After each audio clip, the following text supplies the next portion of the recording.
প্রিয় দর্শক, এই হচ্ছে সেই আয়নাঘর, যে আয়নাঘরে শত শত মানুষ গুম করে এখানে রাখা হতো এবং বছরের পর বছর তারা এই অন্ধকার গহীনে থেকেছে।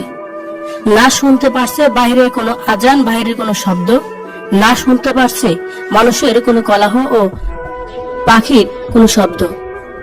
এই অন্ধকার ঘরের মধ্যেই তাদের বছরের পর বছর কাটানো হয়েছে। নাম দিয়েছে আয়নাঘর। কিন্তু এই আয়নাঘরে কঠিন এক অন্ধকার, সবসময় অন্ধকারের মধ্যেই থাকতে হয়েছে তাদের।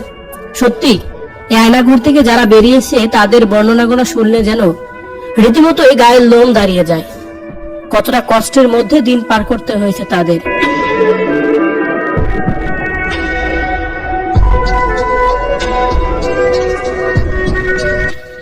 গভীর এই আয়নাঘরের ভিতরে আপনি থাকলে কতদিনই বা থাকতে পারতেন?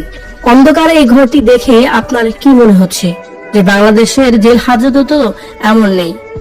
প্রিয় দর্শক, শেখ হাসিনার এমন কর্মকাণ্ডকে আপনি কিভাবে দেখছেন? কমেন্ট করে জানিয়ে দিন কমেন্ট বক্সে।